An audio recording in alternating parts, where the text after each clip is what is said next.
Bab 2304, menghancurkan. 5.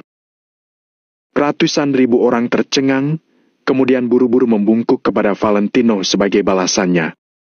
Mereka tidak sanggup menerima penghormatan dari Valentino. Hari ini, kita akan meninggalkan wilayah barat. Tidak peduli apakah ke depannya kita akan kembali ke tempat ini lagi, setidaknya kita sudah pernah ke sini untuk mencetak kejayaan kita. Aku tidak tahu jalan apa yang akan kita lalui di masa depan, juga tidak tahu masa depan kita akan seperti apa.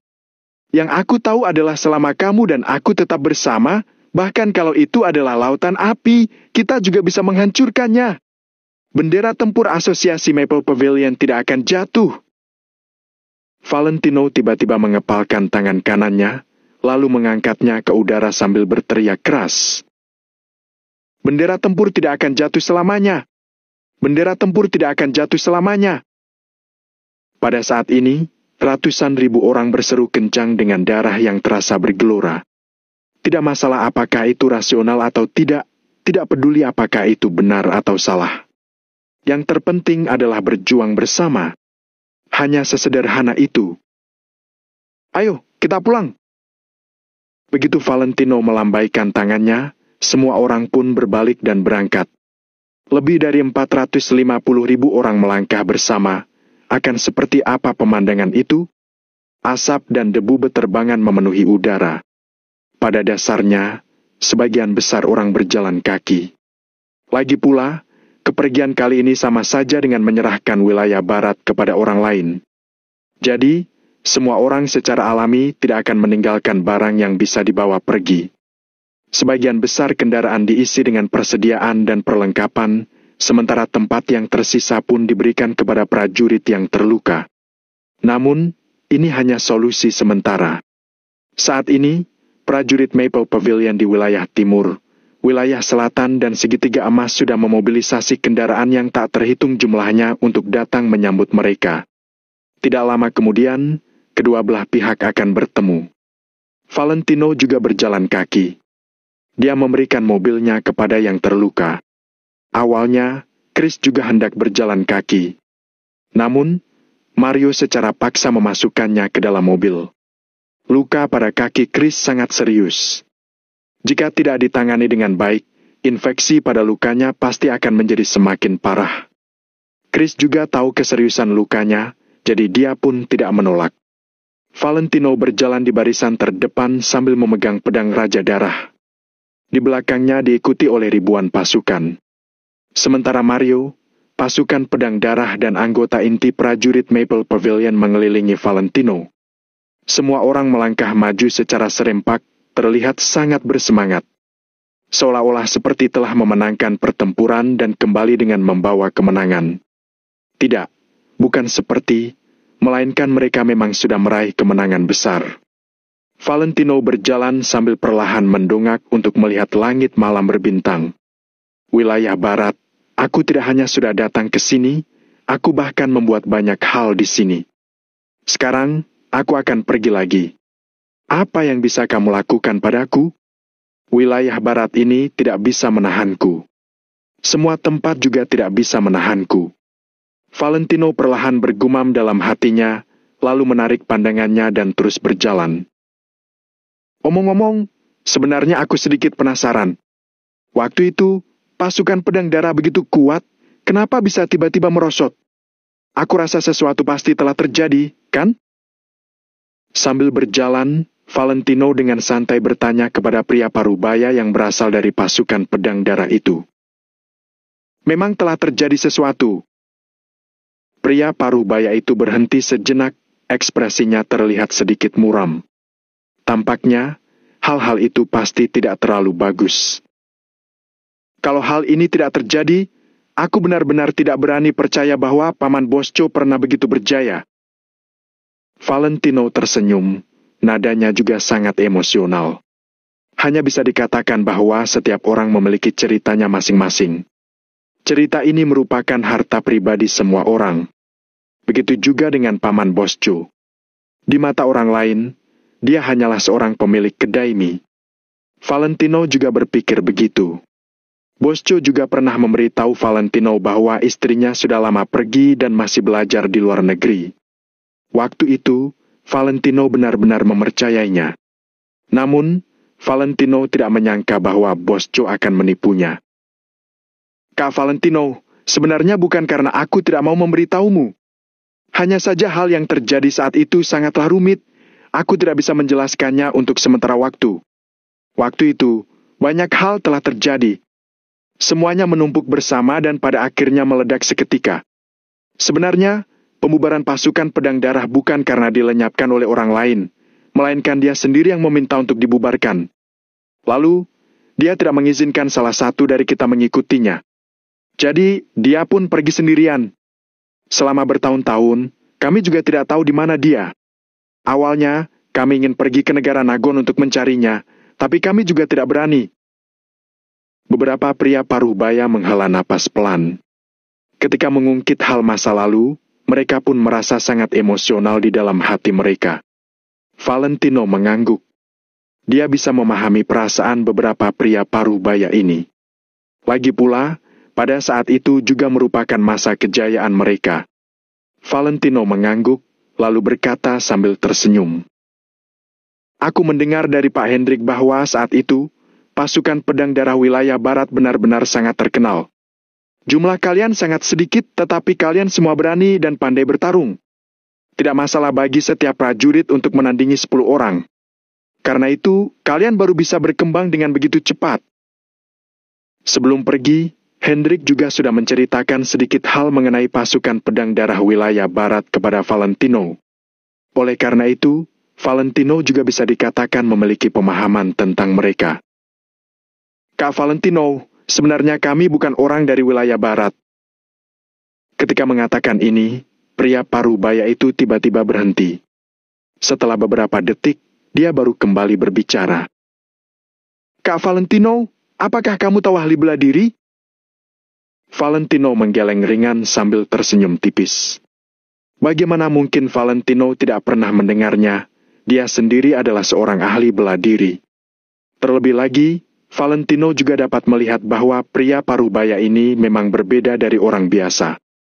Kekuatan tempurnya juga sangat tinggi. Dia pasti seorang ahli bela diri juga. Orang-orang yang datang untuk mendukung hari itu adalah ahli bela diri dari kota Vero. Tidakkah kamu mendengar kabarnya? Tanya Valentino sambil berjalan dan tersenyum. Pria Paruhbaya itu tertegun sejenak, kemudian tersadar. Setelah itu, pria Paruhbaya itu pun menepuk jidatnya sambil berkata, "Ini, aku tidak terpikirkan akan hal ini. Waktu itu, aku tidak mendengar dengan cermat, juga tidak berpikir terlalu banyak. Bagaimanapun juga, hal seperti ahli bela diri ini terlalu tidak masuk akal bagi orang biasa." Benar juga. Valentino mengangguk. Bagaimanapun juga, di era ini, seni bela diri itu memang berangsur menghilang dari pandangan orang-orang. Kungfu Shaolin dan Kungfu Wudang yang dulunya pernah berjaya untuk sementara waktu, benar-benar nyata adanya dalam sejarah negara Nagon. Bahkan sampai sekarang, Kungfu Shaolin masih sangat terkenal. Hanya saja seiring dengan perkembangan zaman, perhatian terhadap hal-hal tersebut juga menjadi semakin berkurang. Kak Valentino, sebenarnya ahli bela diri juga tidak jauh dari orang biasa. Hanya saja saat ini, kebanyakan orang mengejar ketenaran dan kekayaan, sama sekali tidak ada yang tertarik untuk memperhatikan hal-hal ini. Walau ada waktu luang, mereka juga akan membaca berita atau semacamnya di internet. Bagaimana mungkin mereka akan memperhatikan hal-hal yang di luar pemahaman mereka? Pria Paruhbaya itu menggelengkan kepalanya sambil tersenyum pahit, seolah-olah ada kesulitan yang tidak bisa diutarakan di dalam hatinya. Ya, setiap orang punya kehidupannya masing-masing. Pilihan berbeda, cara hidupnya juga akan berbeda. Valentino menanggapinya, kemudian bertanya, "Sepertinya, kalian semua adalah ahli bela diri? Apakah Paman Bosco juga seorang ahli bela diri?" Pria Paruhbaya itu mengangguk kuat. Bab 2305, sangat menderita, 6. Lebih tepatnya, kami berasal dari lingkaran ahli bela diri. Tapi, kami hanya bisa dianggap sebagai orang lingkaran luar. Jadi, kami juga tidak tahu banyak tentang lingkaran ahli bela diri yang sebenarnya. Tetapi, walau kami hanya orang-orang di lingkaran luar, kami tetap bisa mengalahkan banyak bandit wilayah barat dengan mudah pada masa senjata tempur jarak dekat. Hanya saja, kami sudah tidak bisa melakukannya. Sekarang, semua orang memiliki senjata api di tangan. Tidak peduli seberapa bagus seni bela diri seseorang, dia juga takut pada senjata api. Pria paruh baya itu semakin emosional saat berbicara.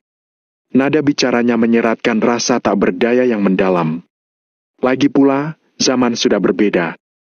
Pasukan pedang darah yang dulu, 1 orang dan 1 pisau sudah bisa mengguncangkan perbatasan.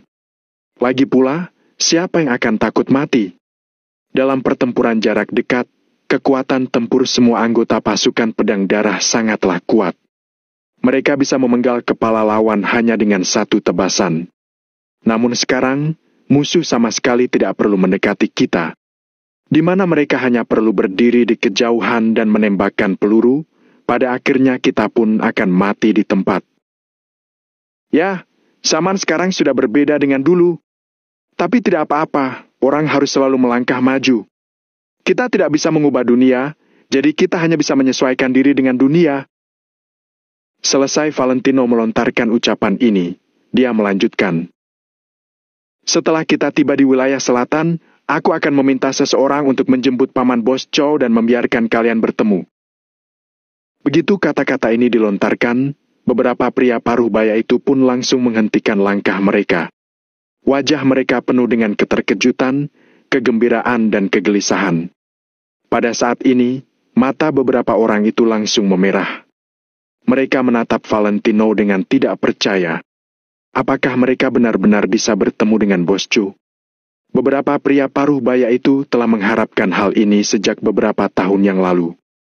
Setelah bertahun-tahun, harapan mereka ini telah berubah menjadi kegelisahan. Namun, mereka memang sangat ingin bertemu dengan Bos Chu. Kalau begitu, terima kasih, Kak Valentino. Beberapa orang itu mengangguk kuat, lalu mengucapkan terima kasih pada Valentino. Kalian jangan begitu sungkan. Justru aku yang harus berterima kasih kepada kalian dan Paman Bos Chu. Kalau bukan karena Paman Bos Chu dan kalian, takutnya aku dan semua orang asosiasi Maple Pavilion sudah mati di bawah tembakan Negan. Valentino melambaikan tangannya dan menyuruh semua orang untuk jangan sungkan. Baik. Beberapa orang itu mengangguk lagi dan berhenti membicarakan topik ini. Ayo jalan. Kalau kita mempercepat gerakan, tidak lama lagi kita bisa bertemu dengan saudara-saudara dari wilayah selatan. Pada saat itu, semua orang akan naik mobil. Kecepatan kita pun akan menjadi lebih cepat. Setelah melihat jam, Valentino mendesak semua orang. Tim besar yang terdiri dari 400.000 orang menyampaikan perintah Valentino kepada satu sama lain, kemudian bersama-sama mempercepat pergerakan mereka. Di bawah sinar bulan dan bintang yang cerah, asap dan debu beterbangan. Lampu depan dari kendaraan yang tak terhitung jumlahnya dihidupkan untuk menyinari ke arah kejauhan. Ada juga banyak prajurit Maple Pavilion yang memegang lampu listrik untuk menerangi arah depan. Satu persatu sinar cahaya menerangi kegelapan di dataran besar wilayah barat, bagaikan pedang fajar yang menembus kegelapan. Mario berjalan mendekati Valentino, lalu bertanya dengan lembut. Kak Valentino, apakah kita benar-benar pergi begitu saja? Kak Angel, tidak usah banyak bicara lagi, aku sudah punya perhitungan sendiri. Aku akan mengantar kalian pulang dulu. Valentino melambaikan tangannya tanpa menjelaskan terlalu banyak. Namun, kata-kata Valentino ini membuat Mario membelalakan matanya. Valentino mengatakan bahwa dia akan membawa Mario dan lainnya pulang dulu. Di dalam ini tidak termasuk Valentino sendiri. Mungkinkah rencana Valentino selanjutnya adalah pergi mencari Angel sendirian? Kak Valentino, apa yang ingin kamu lakukan? Kuberitahu kamu, ini bukanlah perbuatan seorang sahabat. Kamu jangan menanggung semua hal sendirian. Sialan! Kalau begitu, aku tidak akan pergi. Marah Mario. Mario pun hendak menghentikan langkahnya dan tidak ingin pergi lagi. Jangan berbuat masalah. Dengarkan aku tahu apa yang harus kulakukan. Sekarang, jangan katakan apapun. Biarkan aku, Valentino, menemani saudara-saudara menempuh perjalanan ini sampai selesai. Valentino tersenyum dan menatap Mario dengan tatapan penuh arti. Meskipun berada di malam yang gelap, Mario tetap bisa melihat keengganan di mata Valentino dengan bantuan cahaya lampu mobil. Ditambah dengan kata-kata perpisahan Valentino sebelumnya, Mario sudah bisa menebak apa yang akan dilakukan oleh Valentino. Valentino ingin menemani semua prajurit Maple Pavilion menjalani perjalanan terakhir ini untuk mengungkapkan rasa terima kasihnya. Setelah itu, Valentino pasti hendak memulai perjalanan untuk mencari Angel lagi. Namun, bagaimana itu bisa terjadi? Kak Valentino, aku akan mengikutimu. Mario hendak berbicara, tetapi Valentino sudah mengibaskan tangannya untuk menyela. Mario, aku tahu apa yang ingin kamu katakan. Tapi sekarang, jangan katakan apa-apa lagi. Aku akan bertanya padamu, bagaimana perasaanmu saat Michelle ditembak olehmu? Ketika Valentino menanyakan pertanyaan ini, Mario tiba-tiba melebarkan matanya. Setelah beberapa saat, Mario perlahan berkata, "Sangat menderita. Iya, sangat menderita." Valentino mengangguk perlahan sambil tersenyum.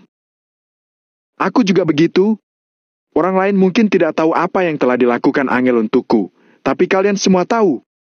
Kalau aku kehilangan Angel dan anak kami, hidupku pun menjadi tidak berarti lagi. Jadi, aku tetap akan mencarinya sampai aku mati."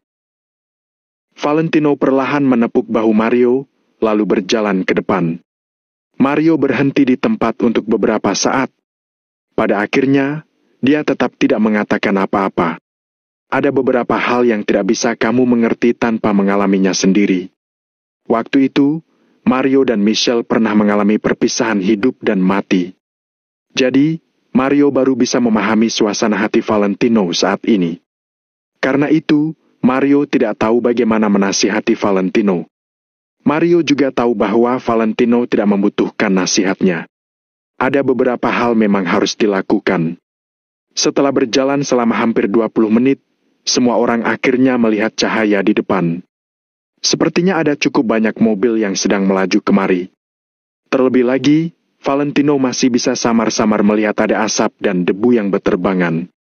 Tampaknya, orang yang datang juga lumayan banyak. Saat jaraknya sudah makin dekat, suara langkah kaki yang berantakan dan padat juga terdengar. "Begitu cepat, kah?" Valentino tercengang, lalu melirik jam dengan tatapan tak percaya. Sekarang, mereka hanya berjalan kurang dari 20 kilometer. Bahkan belum sampai sepertiga dari area wilayah barat. Namun, para prajurit dari wilayah selatan sudah datang. Tidak, pasti tidak akan begitu cepat. Mario sedikit mengernyit dan segera mengeluarkan walkie-talkie. "Berhenti melangkah ke depan dan memasuki keadaan siap tempur. Posisinya menyebar sedikit, jangan berdiri terlalu padat." Setelah Valentino mengangguk pada Mario, Mario segera memerintahkan. Pasukan yang terdiri dari ribuan orang berhenti dalam sekejap, kemudian bersiaga penuh. "Bram?" Segera, kendaraan di seberang melaju kemari dengan cepat. 1 mobil, 10 mobil, ratusan mobil. Setiap mobil penuh dengan prajurit. Jumlah prajurit di seberang sekitar 2.000 orang. Namun, 2.000 orang ini secara alami tidak dapat mengancam Valentino dan lainnya. Setelah jarak mereka semakin dekat, Valentino pun menyipitkan matanya ketika melihat seragam mereka. Orang-orang ini semuanya mengenakan seragam militer negara Nagon. Jelas, mereka berasal dari negara Nagon. Terhadap siapa yang datang, Valentino juga memiliki beberapa tebakan di dalam hatinya. "Cheat!" Bagian depan ratusan mobil diarahkan ke Valentino dan lainnya, kemudian langsung mengadang di hadapan semua orang. Bab 23 Ana Maretah 7. Setelah mobil berhenti, satu demi satu prajurit melangkah keluar dari mobil. Namun, walau prajurit Maple Pavilion telah mengarahkan moncong pistol ke mereka, mereka tetap tidak bermaksud mengangkat senjata mereka. Tampaknya, pihak lain bukan datang untuk bertarung. Valentino sedikit menyipitkan matanya, lalu berdiri diam di tempat dengan tangan di belakang punggung. Segera, pintu sebuah mobil terbuka. Seorang pria paruh baya pun melangkah turun. Pria paruh baya ini mengenakan setelan batik, tampak sangat pas dan rapi. Namun saat ini, pria paruh baya ini malah terlihat cemas dan kaget. Setelah keluar dari mobil, dia buru-buru berjalan ke arah sini. Mario meliriknya, lalu melapor pada Valentino. "Pak Julio, Kak Valentino, dia sudah datang." Valentino mengangguk ringan sambil mengiyakan. Akan tetapi, dia tidak bermaksud untuk melangkah maju dan menyambutnya. Julio mempercepat langkahnya. Segera, dia pun tiba di hadapan Valentino. "Valentino, kamu!" Julio terlihat panik. Dia memanggil Valentino terlebih dahulu, tapi tidak melanjutkan kata-katanya. 400.000 orang mengangkat senjata api secara serempak dan mengarahkannya ke Julio. 400.000 senjata api. Moncong hitam senapan itu mengarah ke Julio dengan lekat, bagaikan tatapan mematikan dari binatang buas. Selama Julio berani melakukan pergerakan apapun, peluru yang tak terhitung jumlahnya akan langsung ditembakkan dari moncong senjata hitam ini, kemudian mencabik-cabik Julio secara hidup-hidup. Dalam situasi seperti ini, tidak ada yang berani bertindak gegabah. Julio menghela napas pelan, lalu menggelengkan kepalanya sambil tersenyum masam. Julio perlahan menggelengkan kepalanya, lalu menatap Valentino sambil berkata, "Valentino, kamu adalah orang pertama yang menyuruh orang untuk menodongkan pistol padaku. Mungkin ayah mertuamu, Hanaga, pun tidak berani melakukan hal seperti ini. Aku berani melakukan hal yang orang lain berani lakukan. Selain itu, aku masih berani melakukan apa yang orang lain tidak berani lakukan. Pak Julio, ini bukan hari pertama kamu mengenalku, kan?" Valentino melirik Julio dengan datar, nada bicaranya juga sangat tenang. Ya, ini bukan hari pertama aku mengenalmu. Aku juga tahu keberanianmu. Tapi, hal ini benar-benar tidak boleh dilakukan seperti ini." Julio menghela napas pelan. Kemudian, dia melambaikan tangannya, seolah dirinya tidak ingin mempermasalahkan hal ini. Valentino mendengus dingin, lalu bertanya dengan nada tidak baik. "Kalau begitu katakan padaku, apa yang harus aku lakukan?" Julio menghela napas, lalu berkata dengan nada serius. "Kalau kamu bertindak seperti ini, pasti akan membawakan konsekuensi yang tidak dapat dibalikan lagi. Apa hubungannya denganku?" Valentino langsung membantah. Tatapan mengejek pun melintas di matanya. Meskipun Valentino yang saat ini tidak sepenuhnya merasa putus asa, setidaknya hati Valentino sudah dipenuhi dengan kekesalan. Daun perlahan menguning, hati juga perlahan menjadi dingin. Hal yang dilakukan Julio benar-benar membuat Valentino kecewa. Julio berkata sambil membelalakan matanya. "Kenapa tidak ada hubungannya denganmu? Kalau kamu pergi begitu saja, kekacauan di wilayah barat akan terus berlanjut karena tidak ada yang menekannya. Sementara wilayah ini bukan milik negara Nagon, jadi kami juga tidak bisa mengirim orang untuk menjaganya. Pada saat itu, wilayah barat akan menjadi kacau lagi. Ketentraman yang kamu taklukkan secara susah payah juga akan hancur dalam sekejap mata." Valentino mendengus dingin, lalu menjawab. "Ya, benar. Aku yang menaklukkannya. Kalau begitu, aku tentu memiliki kualifikasi untuk menanganinya. Apa hak kamu untuk bercampur tangan? Dan juga, apa hubungannya denganku kalau perbatasan negara Nagon akan menjadi kacau?" Pertanyaan Valentino ini membuat Julio merasa sedikit marah. Julio melebarkan matanya dan berteriak pada Valentino. "Kamu adalah Valentino! Kamu adalah Panglima Bintang 3! Kamu adalah salah satu dari 2 Panglima Bintang 3 di negara Nagon. Menurutmu, apakah hal ini tidak ada hubungannya denganmu?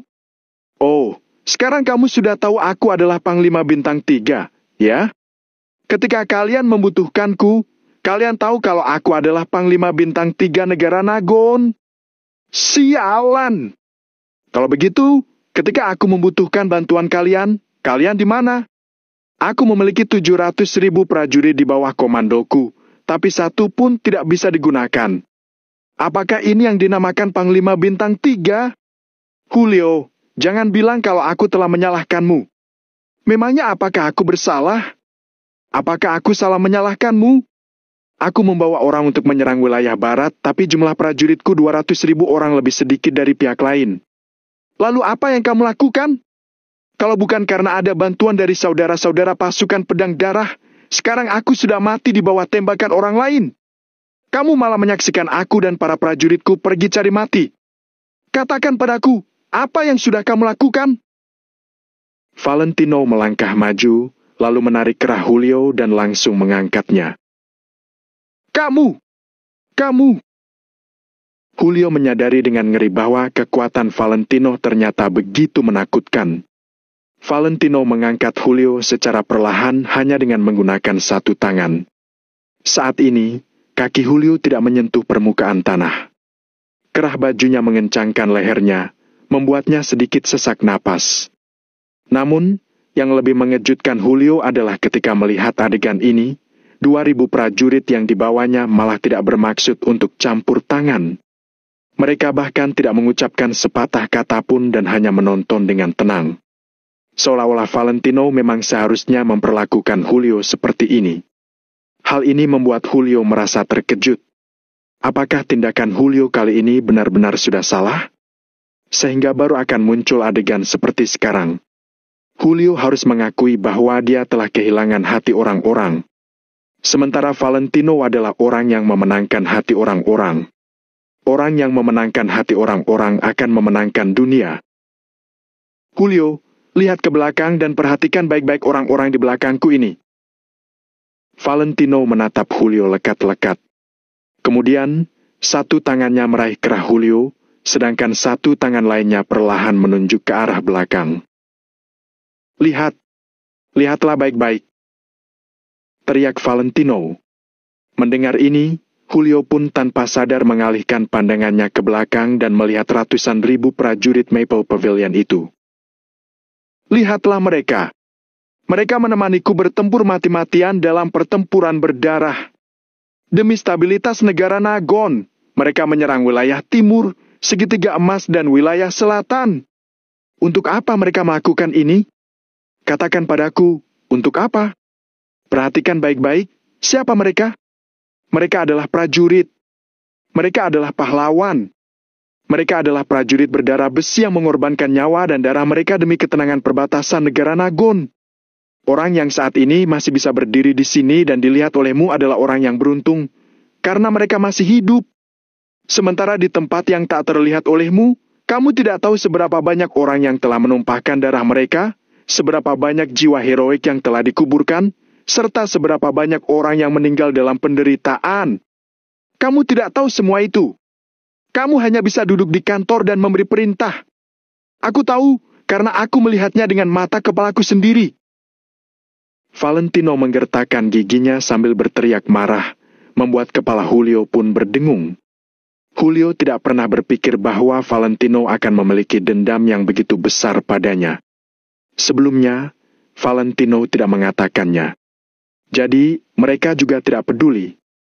Namun, mereka tidak tahu bahwa Valentino hanya tidak ingin mengatakannya saja, bukan berarti dia tidak tahu. Valentino hanya ingin menjaga situasi secara keseluruhan. Jadi, dia menekan rasa kesal di dalam hatinya. Mereka adalah pahlawan. Sementara kamu malah ingin membiarkan mereka pergi mati hanya demi aturan. Kamu ingin melihat mereka mati. Bab 2307, menusuk hati 8.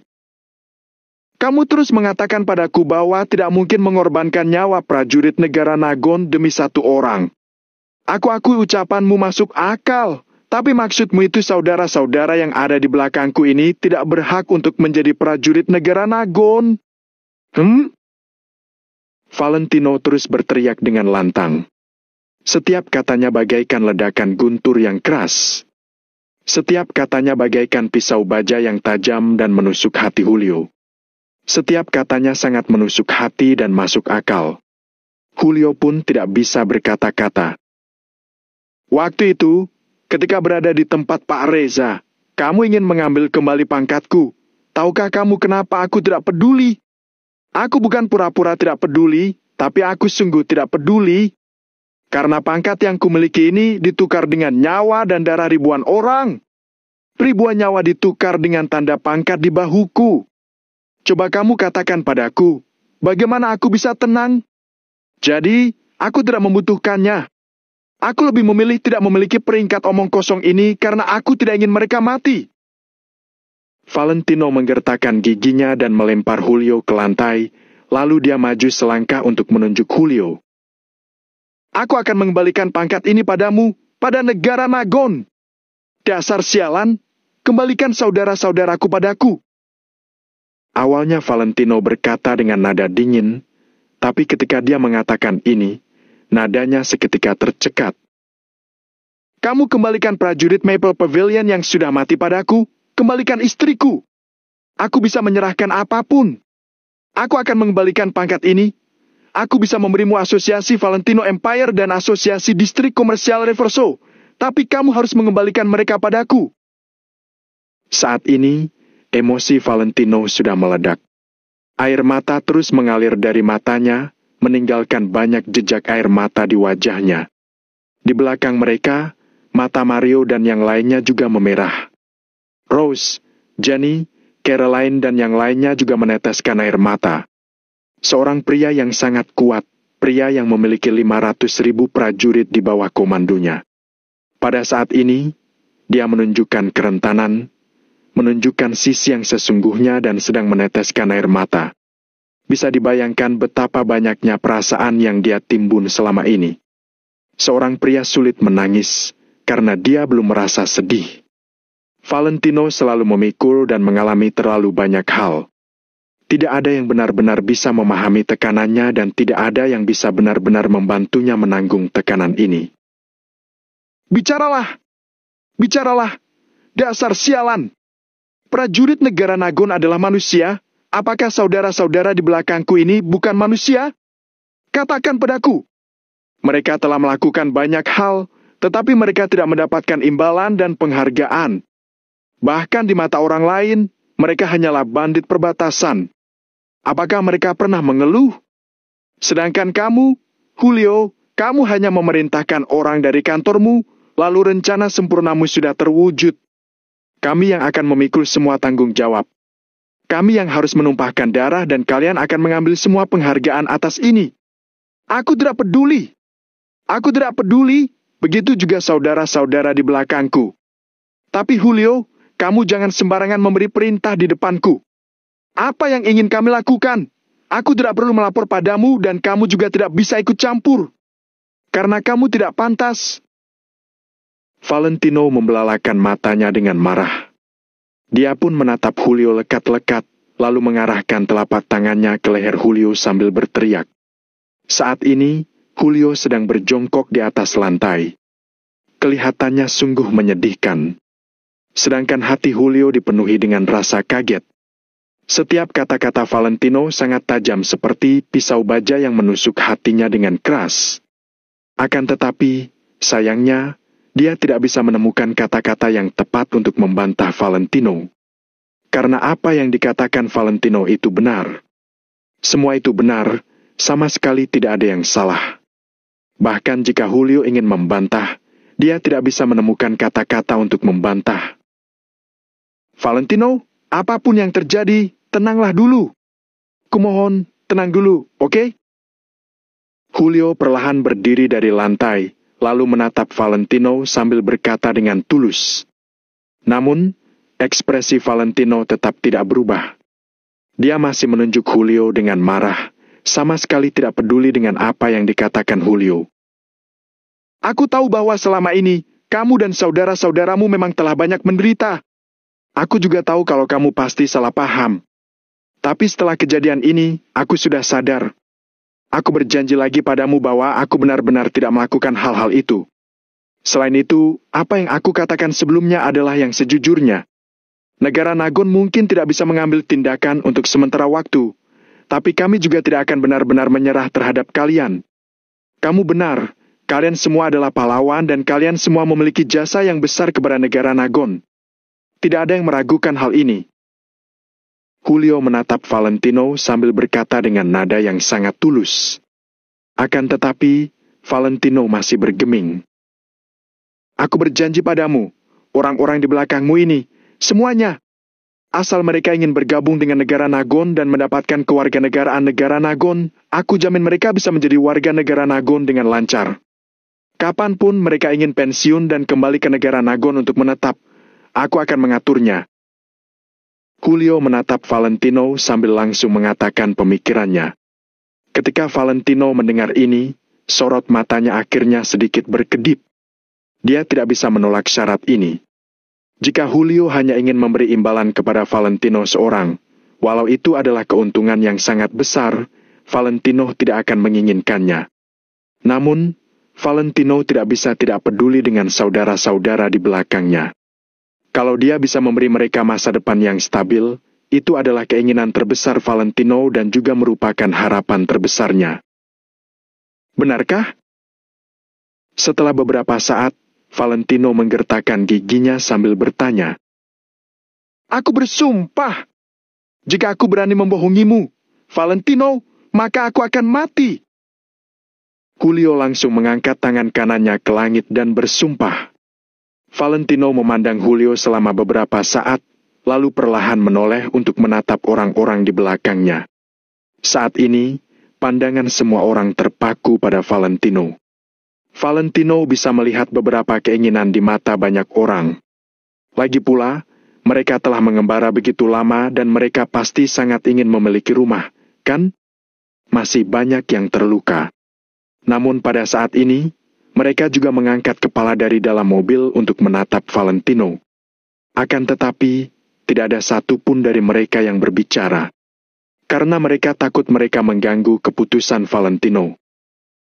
Valentino, percayalah, negara Nagon tidak akan memperlakukan saudaramu dengan buruk. Asal kamu tidak bertindak impulsif, asal kamu bisa terus menekan ketiga perbatasan ini. Ketika situasi sudah benar-benar stabil, kami akan bernegosiasi dengan kekuatan luar negeri dan mencoba yang terbaik untuk menjadikan wilayah perbatasan menjadi wilayah negara Nagon. Pada saat itu, prajurit negara Nagon akan bisa keluar masuk perbatasan kapan saja. Dan saudara-saudaramu juga bisa memilih untuk pensiun dan kembali ke rumah, ke negara Nagon. Julio melihat Valentino sedikit tergerak dan segera berkata lagi. Setelah beberapa saat, Valentino masih tidak berbicara. Dia sungguh ingin menyetujuinya. Akan tetapi, pada saat ini, kalau dia setuju, dia terus merasa kalau dia sudah menyerah terhadap Angel. Karena dia tidak tahu apakah Julio benar-benar tidak ada hubungannya dengan masalah Angel atau tidak. Di mana istriku? Setelah beberapa saat, Valentino menggertakkan giginya sambil bertanya. Aku juga bisa bersumpah padamu bahwa masalah ini tidak ada hubungannya denganku. Tapi aku telah menggunakan semua kekuatan di luar negeri untuk menyelidiki jejak Angel. Pokoknya, aku pasti akan memberimu penjelasan. Saat ini, nada bicara Julio terdengar sangat tulus. Belum sempat Valentino berbicara, ponsel Julio tiba-tiba berdering. Pada saat yang sama, ponsel Valentino juga berdering. Bab 23 8 Januari Gan Percaya 1. Ketika kondisi keduanya sedang tegang, ponsel mereka berdering pada saat bersamaan. Valentino dan Julio seketika tertegun, kemudian mereka saling pandang dan mengeluarkan ponsel mereka. Halo? Setelah itu, keduanya menjawab telepon secara bersamaan. Julio mengangkat telepon, mendongak menatap Valentino, lalu berjalan ke arah belakang. Pada saat ini, Valentino juga harus menjawab telepon, jadi dia tidak menghentikan Julio. Tino, ya? Ini Bibi Ruby.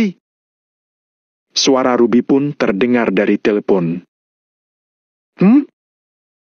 Valentino seketika tercengang. Setelah itu, dia baru menyadari bahwa ada terlalu banyak hal yang terjadi akhir-akhir ini dan dia telah melupakan masalah mengenai Ruby. Bibi Ruby, ada apa? Valentino juga berbalik dan berjalan beberapa langkah, menjauhkan diri dari kerumunan di belakangnya. Begini, bukannya kamu bilang ketika Master Sunowo datang, kamu memintaku untuk memberitahumu? Hari ini, aku dengar dari tetanggaku bahwa Master Sunowo muncul di kota lain beberapa hari yang lalu dan dia mungkin akan segera datang ke tempat kami. Makanya aku menghubungimu dan mengabarimu agar kamu punya persiapan. Ruby tersenyum, lalu menjelaskan dengan hati-hati kepada Valentino. Valentino mengangguk ketika mendengar itu. Kemudian, dia dengan cepat memikirkan sesuatu di dalam hatinya. Ketika dia datang ke wilayah barat dari kota Neo, James yang berada di samping Master Hardy telah menyebutkan masalah ini kepada Valentino. Valentino benar-benar tidak peduli pada saat itu, tapi sekarang ketika dia memikirkannya, semuanya sudah diatur.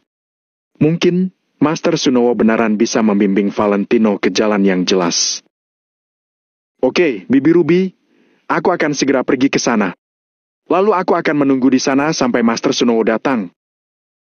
Valentino segera mengangguk dan menyetujuinya. Baiklah. Kalau begitu, aku akan membereskan kamar untukmu. Kemarilah, aku akan memasak makanan enak untukmu. Ruby jelas merasa sangat senang dan langsung mengangguk sambil tersenyum. Oke. Valentino juga tersenyum sambil mengangguk. Setelah itu, keduanya mengucapkan beberapa patah kata lagi sebelum akhirnya menutup telepon. Kak Valentino, ada apa? Melihat Valentino menyelesaikan panggilannya, Mario buru-buru melangkah maju sembari bertanya. Mario, apakah kamu percaya ada orang yang bisa meramal?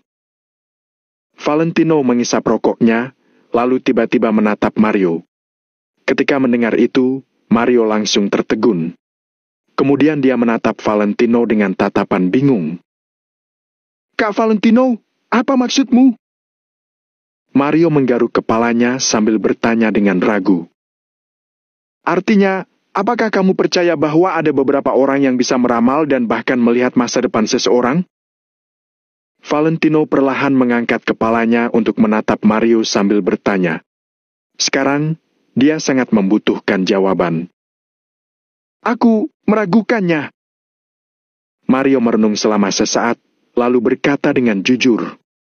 Valentino menatap Mario, dia ingin mengatakan bahwa dia tidak percaya.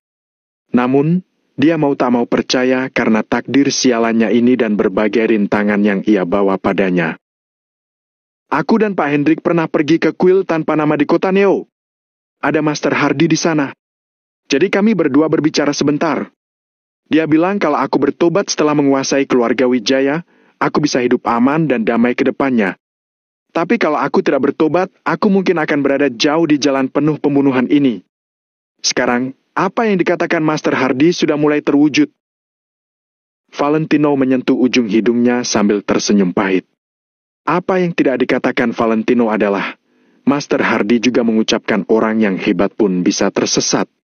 Valentino tidak tahu apa yang maksud dari orang yang hebat pun bisa tersesat, jadi Valentino pun tidak terlalu memedulikannya. Namun, ketika melihat apa yang dia alami selama beberapa waktu ini, semua perkataan Master Hardy terjadi. Setelah Valentino menguasai keluarga Wijaya, dia tidak meletakkan pedang pembunuhnya. Sebaliknya, dia memimpin pasukan untuk menekan kota makmur dan menyebabkan bencana besar. Setelah itu, dia harus membawa dosa-dosanya untuk melakukan perbuatan berjasa. Dia berangkat ke wilayah selatan, membantai ratusan ribu musuh dan menodai tangannya dengan darah. Segera setelah itu, Valentino pergi ke wilayah barat lagi. Kemudian dia membantai ratusan ribu musuh lagi dan terjerat berbagai siklus sebab akibat lagi. Semua itu seolah-olah tidak bisa disingkirkan. Kak Valentino, lalu bagaimana menurutmu? Aku setuju dengan apa yang dikatakan Kak Rose. Jangan menyesali perbuatanmu. Lakukan apapun yang paling diinginkan hatimu. Kalau tidak, kamu akan makin menyesalinya di masa depan.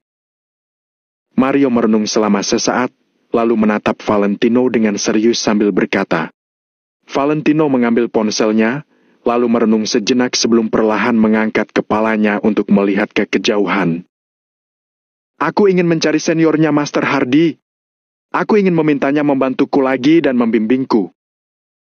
Setelah Valentino selesai berbicara, dia pun membulatkan tekadnya. Tampaknya, saat ini dia tidak bisa pergi ke wilayah barat dulu. Setidaknya, Valentino pasti tidak bisa pergi. Valentino mengembuskan napas panjang sambil memasukkan ponsel ke dalam sakunya, kemudian dia berbalik dan berjalan ke arah depan. Saat ini, Julio juga sudah selesai menelepon dan kembali ke hadapan Valentino. Valentino, aku harus memberitahumu sesuatu. Julio tidak menunggu Valentino berbicara, tetapi berinisiatif untuk berbicara. Ketika dia mengucapkan kata-kata ini, ekspresi Julio terlihat sangat serius dan terlihat agak masam. Valentino pun langsung mengernyit, tetapi dia tidak berbicara. Setelah beberapa saat, Valentino berkata perlahan, "Kalau ada berita buruk mengenai Angel, aku akan membunuh 200.000 orang lagi." Mendengar perkataan Valentino, Julio langsung tertegun, tapi dia sama sekali tidak meragukannya. Kalau kalimat ini keluar dari mulut orang lain, itu pasti akan menjadi suatu lelucon yang sangat konyol. Namun, kata-kata itu keluar dari mulut Valentino. Artinya tentu saja sangat berbeda. Karena sejak Valentino pergi ke wilayah barat hingga saat ini, nyawa di tangannya mungkin sudah lebih dari 300.000. Hanya 200.000 orang, itu sungguh bukanlah apa-apa baginya. Akan tetapi, untungnya, bukan itu yang ingin dikatakan Julio. "Jangan khawatir, bukan tentang hal itu. Aku sudah mengutus orang untuk menyelidiki masalah Angel, tapi sampai sekarang masih belum ada kabar. Aku ingin membicarakan hal lain." Julio baru saja hendak mengatakan sesuatu, tapi sudah disela oleh Valentino yang mendengus sinis. "Aku tidak tertarik dengan hal lain, aku hanya ingin tahu kabar istriku. Sekarang, katakan padaku, apa mungkin John yang mengutus orang untuk menculik istriku?" Valentino mendengus sinis, lalu menatap Julio sambil bertanya dengan nada datar. "Tidak, pasti tidak mungkin." Namun, setelah Julio mendengarnya, dia malah menggelengkan kepalanya dengan sangat yakin. "Dari mana datangnya kepercayaan dirimu ini?" Valentino menatap Julio dan balik bertanya. "Karena ayah mertuamu, Jenderal Hanaga, sudah menghubungi John secara pribadi. Jenderal Hanaga bilang kalau John berani macam-macam selama periode waktu ini. Dia pasti akan dalam masalah. Aku tidak tahu persis bagaimana pembicaraannya, tapi John benaran tidak berani macam-macam, karena dia juga tahu sifat Jenderal Hanaga." Julio menatap Valentino sambil menjelaskannya dengan tenang. Valentino pun mengangguk. Tampaknya Hanaga bukan tidak melakukan apa-apa. Sebaliknya, ketika Valentino sedang sibuk mencari Angel, Hanaga sedang mencekik musuh lainnya dengan satu tangan. Bab 2309. Lakukan apa yang kukatakan 2. Kalau tidak, selama huru-hara hari itu, kalau John ikut campur. Takutnya, walau ada 200.000 anggota pasukan pedang darah yang membantu Valentino pun, mereka juga akan musnah dalam sekejap. "Sekarang kamu bisa mengatakannya, apa yang ingin kamu katakan padaku?" Valentino melirik Julio sambil bertanya dengan nada ringan. "Keadaannya sedikit serius. Negara Amari mungkin benar-benar akan menyerangmu." Julio membelalakan matanya dan berkata dengan ekspresi serius. "Lalu?" Nada bicara Valentino masih terdengar tenang. Ekspresinya juga tampak sangat acuh tak acuh. Seolah-olah dia sama sekali tidak peduli dengan masalah ini. "Lalu?" Julio berhenti sesaat, kemudian berkata, "Kurasa kamu tidak bisa membawa orang pergi. Kalau kamu pergi, bukankah itu membuktikan bahwa kamu takut pada mereka? Asal kamu masih ada di sini, kalau negara Amari memang ingin menyerangmu, aku pasti tidak akan duduk diam." Kata-kata Julio terdengar sangat tulus dan serius. Akan tetapi, setelah Valentino mendengarnya, dia refleks tertawa sinis. "Kamu bahkan bisa membuat kebohongan seperti itu agar aku bisa terus menekan wilayah barat?" Sorot mata Valentino penuh dengan ejekan dan penghinaan, seolah-olah Julio adalah seorang badut yang konyol. "Valentino, aku tidak berbohong padamu.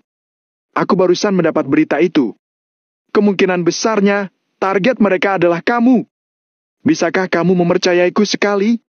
Walau sekali saja. Mereka benar-benar ingin melawanmu. Julio menggelengkan kepalanya tanpa doa, kemudian berkata dengan nada pasrah. Kenapa mereka mengincarku? Mereka bahkan tidak punya alasan untuk melawanku. Apa mereka bisa seenaknya menginjakan kaki mereka di wilayah barat? Apa menurutmu perkataanmu itu tidak konyol? Bagaimana aku bisa percaya padamu? Ekspresi Valentino tampak penuh arti. Kini, kesannya terhadap Julio sudah sangat buruk. Aku tidak tahu, tapi informasi kami pasti tidak akan salah. Jika informasinya belum bisa dipastikan, mereka tidak akan melaporkannya. Jadi Valentino, bagaimanapun, kamu harus percaya. Mereka mungkin sungguh ingin menyerangmu. Julio menggertakkan giginya sambil berkata dengan nada panik. Oke, aku percaya padamu. Walau apa yang kamu katakan itu benar. Tapi kalau mereka mau menyerangku, seharusnya aku segera mundur, kan? Apa kamu ingin aku membawa orang-orang ini untuk berperang melawan jutaan tentara negara Amari? Apa kamu bodoh atau aku yang sudah bodoh? Ketika Valentino mengucapkan kata-kata ini, Julio langsung tidak bisa berkata-kata. Atau kamu berniat untuk menggunakan nyawa prajurit Maple Pavilion kami sebagai umpan? Lalu, memberi negara Nagon alasan untuk menggerakkan pasukan. Benar, kan? Dalam menghadapi pertanyaan Valentino, Julio sama sekali tidak bisa mengatakan sepatah kata pun. Dulu, Valentino berjuang untuk negara dan tidak akan mundur meski dia akan mati. Dalam hal ini, apapun akan dilakukannya. Sedangkan saat ini, Valentino hanya ingin berjuang untuk dirinya sendiri. Dia tidak ingin menjadi pahlawan besar lagi. Jadi, apa hubungannya dengan rencana Julio dan dirinya? Asal pasukan negara Amari berani memasuki wilayah barat untuk menyerangmu, negara Nagon akan mengirim pasukan. Mereka memiliki 1.000.000 pasukan dan jumlah tentara negara Nagon pasti akan lebih banyak, jadi kamu tidak perlu takut. Tapi kalau kamu pergi sekarang juga, mereka pasti akan mengambil alih wilayah barat. Mungkin, walau kamu sudah pergi, mereka akan mengejarmu ke wilayah selatan untuk menyerangmu. Pada saat itu, negara Nagon belum tentu akan mengutus pasukan. Perkataan Julio sudah mengisyaratkan sedikit ancaman. Namun, dalam menghadapi ancaman Julio, Valentino hanya mencibir dengan sinis. Dalam hidupnya, dia tidak pernah mau dikendalikan oleh orang lain. Satu-satunya kelemahan Valentino adalah Angel. Sedangkan saat ini Angel tidak ada di sampingnya, siapa lagi yang bisa mengancamnya? Oleh karena itu, Valentino sama sekali tidak peduli dengan ucapan Julio. Sorot mata Valentino penuh dengan penghinaan. Dia melirik Julio sejenak, kemudian berbalik pergi bersama anggotanya. Kalau Julio bisa diajak kompromi, Valentino pasti segan untuk membalasnya. Akan tetapi, Valentino sungguh tidak menyukai sikapnya. Ayo pergi, mari kita pulang ke wilayah selatan. Valentino langsung melambai kepada orang-orang di belakangnya. Ratusan ribu orang itu pun pergi tanpa ragu-ragu. Bahkan ada seorang pria yang mengulurkan tangannya untuk mendorong Julio. Walau status Julio di dalam negeri memang tidak rendah. Namun, di sini adalah wilayah barat. Dia bukanlah apa-apa di depan prajurit Maple Pavilion. Valentino, tunggu, dengarkan aku. Kamu dengarkan aku dulu. Kini Julio sudah benar-benar panik. Dia segera maju selangkah untuk meraih lengan Valentino. Raut wajahnya sama sekali tidak terlihat sombong lagi. Lengan Valentino dicengkeram oleh Julio, tapi dia sama sekali tidak menoleh ke belakang, melainkan hanya menghentikan langkahnya sambil mencibir. Kumohon jangan mundur, oke? Julio menggertakkan giginya sejenak, lalu tiba-tiba mendongak untuk menatap Valentino dan berkata, nada bicaranya memang terdengar sedang memelas. Julio akhirnya memperbaiki sikapnya. Sementara itu, Valentino akhirnya berbalik perlahan dan menatap Julio. Harus diakui, meski Julio sangat jahat dan kejam, dia sangat peduli terhadap negara Nagon. Sama seperti saat ini, ketika Julio berada di dalam negeri, Dia hanya memiliki satu atasan dan memiliki ribuan orang sebagai bawahannya. Akan tetapi, sekarang dia sedang memohon pada Valentino. Ini bisa disebut sebagai semacam pengorbanan. Padahal, dia tidak akan mendapatkan keuntungan apapun, tapi semua yang dia lakukan adalah demi negara Nagon. Karena hal inilah Valentino bersedia memberinya kesempatan. Kamu hanya ingin mengatakan ini padaku? Valentino berbalik perlahan, lalu berkata sambil mengernyit pada Julio. Tidak, aku akan melakukan yang terbaik untuk melakukan apa yang kujanjikan sebelumnya. Dengan kata lain, kamu bisa mengatakan apapun yang kamu ingin aku lakukan. Tapi Valentino, aku masih mau menyatakan sikapku, kita sedang bukan melakukan sebuah kesepakatan. Tapi, aku benar-benar menganggapmu sebagai seorang pahlawan berjasa, jadi ini adalah imbalan atas jasa kalian. Meski Julio telah menurunkan sikapnya saat ini, dia masih harus tetap berpegang pada batasannya. Valentino juga tidak memedulikan hal ini dengannya. Asal dia bisa mencapai tujuannya, dia tidak peduli dengan bagaimana caranya dia mencapainya. Aku akan bertanya padamu untuk terakhir kalinya. Apakah masalah mengenai istriku yang diculik ini ada hubungannya denganmu atau tidak? Kalau kamu yang melakukannya, serahkan istriku sekarang juga. Aku berjanji akan melupakan masalah ini. Mulai sekarang, 500.000 prajurit Maple Pavilion di 3 perbatasan juga bisa digunakan sebagai pasukan bawahan tentara negara Nagon. Kamu seharusnya tahu sifatku, kalau aku, Valentino, akan melakukan apa yang sudah kukatakan. Valentino menatap Julio sambil berkata dengan nada serius. Valentino, aku juga akan menjawabmu dengan serius. Masalah ini sama sekali tidak ada hubungannya denganku. Kalau aku yang mengutus seseorang untuk menculik Angel, maka aku akan mati mengenaskan. Julio membelalakan matanya, lalu mengangkat telapak tangan kanannya menghadap langit sambil bersumpah.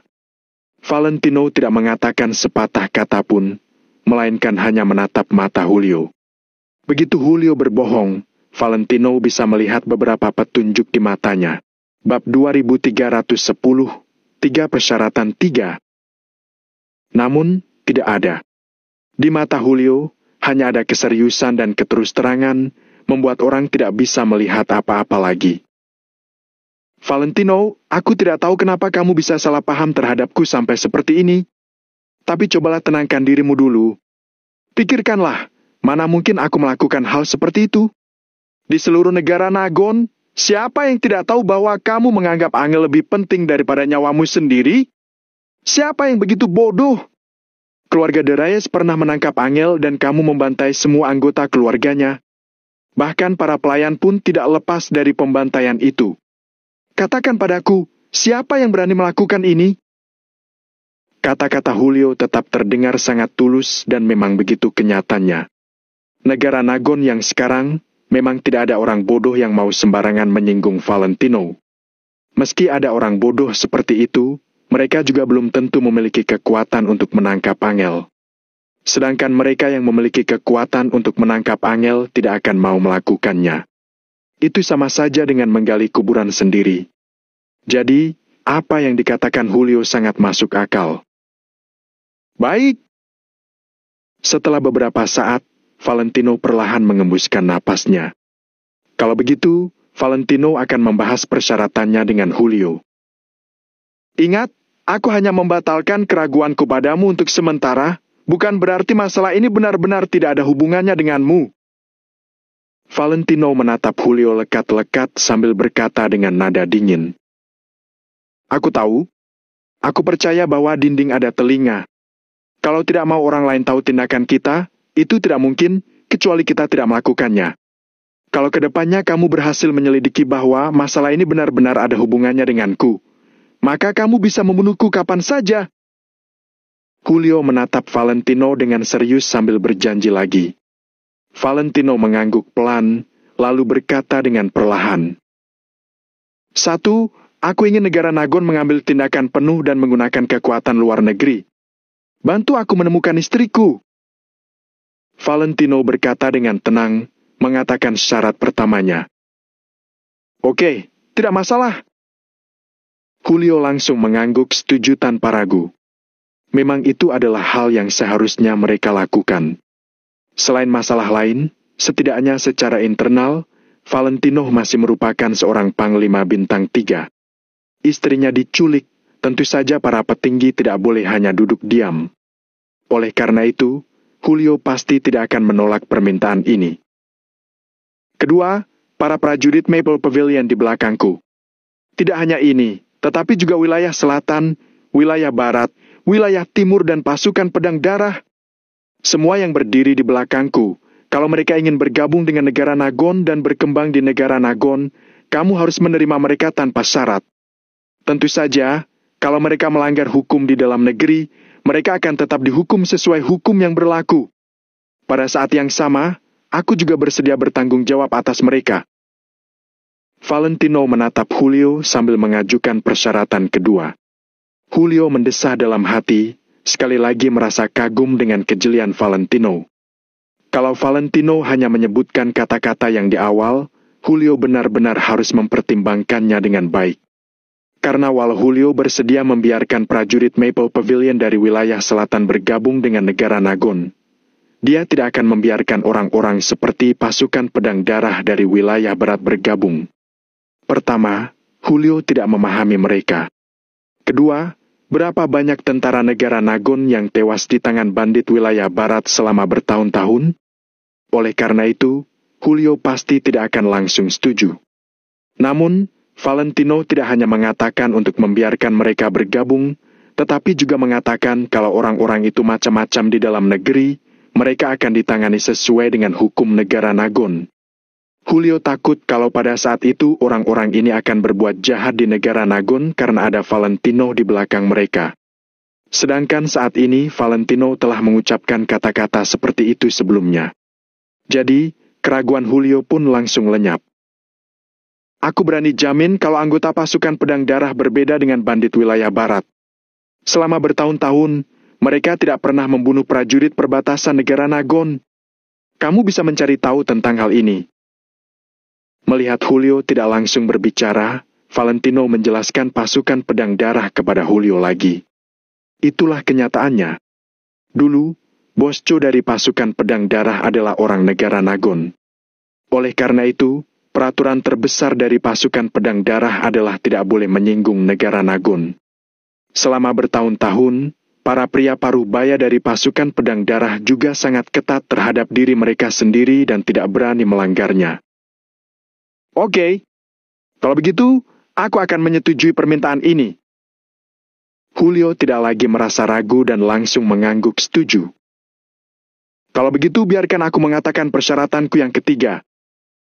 Setelah Valentino mengangguk, dia kembali berkata dengan nada tenang. Julio tercengang ketika mendengar kata-kata itu, tetapi dia tetap mengangguk dan berkata, Oke, katakanlah.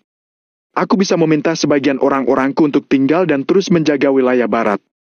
Tapi, kalau negara Amari benaran mengirim orang untuk berurusan dengan kami, negara Nagon tidak boleh duduk diam. Berbicara tentang masalah ini, Valentino menatap Julio dengan ekspresi yang sangat serius. Ini terakhir kalinya dia mempercayai Julio.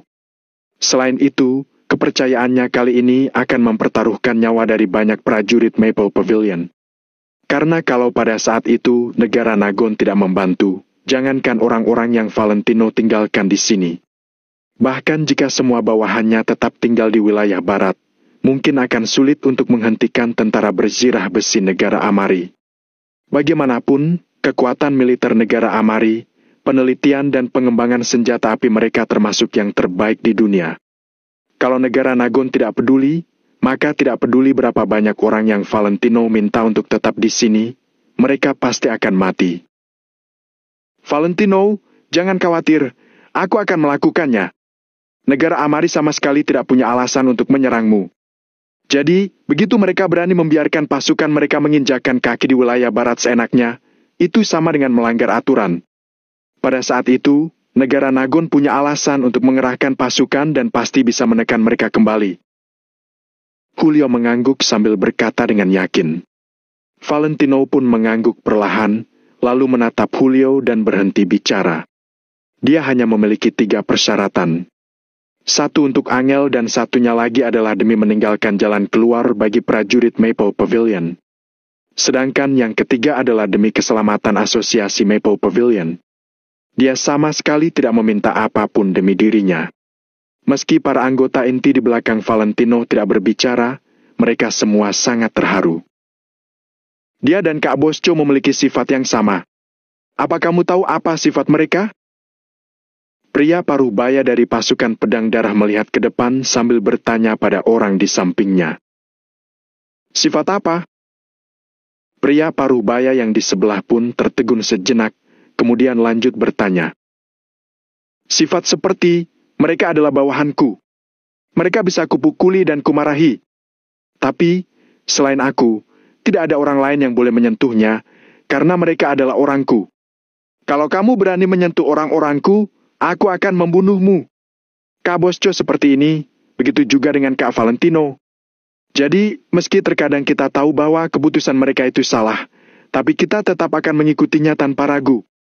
Kenapa? Karena kita semua tahu bahwa dia peduli pada kita, bukan hanya menggunakan kita sebagai alat. Justru karena sifat inilah bawahan Kak Bosco dan Kak Valentino, semuanya bersedia memberikan ketulusan mereka. Pria paruh baya itu mendongak ke langit sambil menghela napas dan perlahan membuka mulutnya. Sorot matanya terlihat penuh emosi. Bandit wilayah barat hampir mencapai 600.000 orang. Bahkan selain kita, masih ada 400.000 orang. Kenapa kita bisa tercerai-berai?